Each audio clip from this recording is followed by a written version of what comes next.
Welcome to today's Explainer. Look, we usually think of finance as just, cold hard numbers, something totally locked away for Wall Street elites or folks with advanced math degrees. But today, we are looking at some incredible research from MIT financial economist Andrew Lo that completely changed how I look at money. We're uncovering the profoundly human side of finance.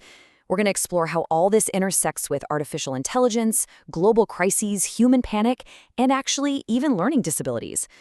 Okay, let's dive into this.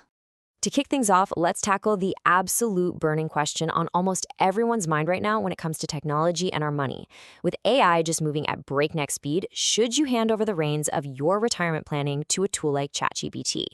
I mean, it's tempting, right? It's free, it's incredibly fast, and man, it sounds so confident when it answers you. But Andrew Lo's research offers a pretty definitive, snappy answer to this. Not yet. As he points out, saving for retirement is one thing, right? But spending in retirement, that actually requires incredibly complex timing. You've got to spend at the exact right rate for the right things at precisely the right times. And honestly, human oversight is still absolutely crucial here. Large language models just aren't ready for delegated financial decision-making on that kind of level. But you might be wondering, why exactly is that? Well, it really boils down to one absolutely critical concept: fiduciary duty. See, a fiduciary is legally obligated to act in your absolute best interest above and beyond their own. And right now, an AI chatbot simply cannot fulfill that legal and ethical requirement. It literally doesn't have a stake in your well-being. But, and this is a big but, Lo emphasizes that AI is still a phenomenal brainstorming tool. You should absolutely be using it to ask things like, what are the biggest blind spots in my budget? Or how do I find better financial information? Just, don't let the bot make the final call for you.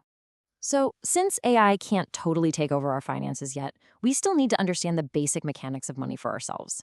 And Lo frames this in such a fascinating way. I mean, we live in a crazy world where a carton of eggs can suddenly cost $8.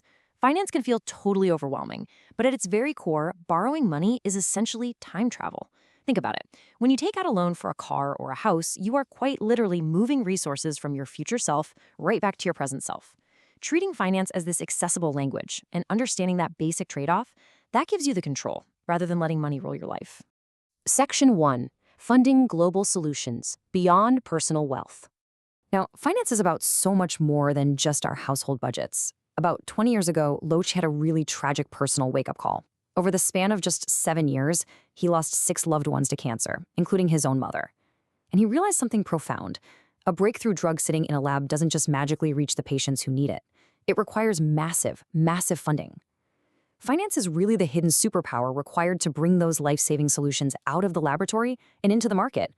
We desperately need to apply that exact same superpower to massive global crises, like climate change. We hear a ton about energy transition, moving away from fossil fuels. And this brilliantly illustrates the problem, because Lo points out that 82% of the world's energy still comes from fossil fuels.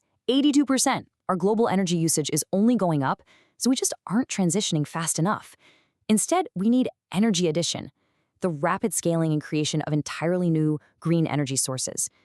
So Lo's colleagues actually point to 3 very actionable, totally green paths for this energy addition: nuclear fission, nuclear fusion, and geothermal. We need highly concerted investment in all 3 of these right now. But here's the million-dollar question. How do we actually get governments to act? Well, this is exactly where finance steps in. By using long-term financial modeling to show governments the massive cost savings down the road, we can actually spur the political will needed to write those giant checks today.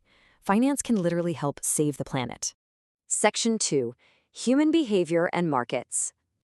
Of course, any financial system is really only as perfect as the flawed humans running it. I want you to think back to the very start of the pandemic. In a matter of days, the stock market crashed by a staggering 30%. Terrified individuals panicked, pulled their money out into cash, and then completely missed the rapid, massive rebound that happened just weeks later. That panic, that was just pure human nature. Now, traditional financial theory, the efficient market hypothesis, argues that markets are perfectly rational and reflect all available information. And honestly, most of the time, that's pretty true. Now, what's really interesting about this slide is how Lo developed the adaptive markets hypothesis to explain the exceptions. His theory accounts for a deeply irrational human nature, showing that during times of extreme stress, human panic completely overwhelms that perfect rationality. When we're scared, we're just terrible at managing our money. So, what does this mean for us? How do we actually protect ourselves from our own worst instincts? Well, step 1 is literally just recognizing those irrational tendencies, just admitting them. Step 2 is using our unique human ability to run abstract what-if scenarios in our heads. Before a crisis even hits, ask yourself, okay, what if the market drops 20% tomorrow? Can I actually afford to wait it out? Will it bounce back like it has historically? And hey, this is exactly where you can use those AI language models we were talking about earlier.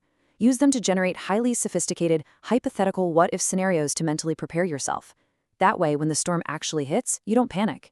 Section 3. The true meaning of intelligence.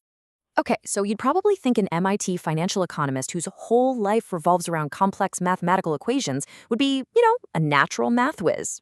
No way.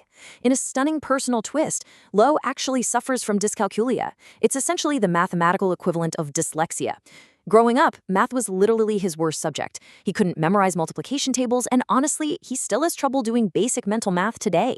But everything changed for him in high school when New York's new math curriculum swapped out rote number memorization for analytical equations. He went from a C student to an A student practically overnight. Replacing those raw numbers with analytical concepts felt, as he puts it, like taking off shoes that were 2 sizes too small and finally putting on a pair that fit exactly right. It just completely unlocked his potential. And that personal struggle? It gave him a totally unique perspective on what intelligence actually means. We usually equate being smart with computational intelligence, being great at STEM, raw numbers, and rigid logic. But Lowe had this brilliant college friend who was completely innumerate, like he literally could not pass basic math. Yet, he was a razor-sharp, highly articulate, analytical thinker who went on to become an incredibly successful lawyer. That is linguistic intelligence. And Lowe makes this amazing connection. Modern large language models are exactly like his college friend. They represent a massive breakthrough because they analyze and think through language rather than just crunching raw computational numbers. But really, the absolute foundation of all of Lowe's success and his entire drive to make finance accessible to the world comes back to one specific person, his mother, Julia Yao Lowe. She was a trained lawyer in China who fled the Communist Revolution. She escaped an abusive marriage and raised 3 kids completely on her own in New York City.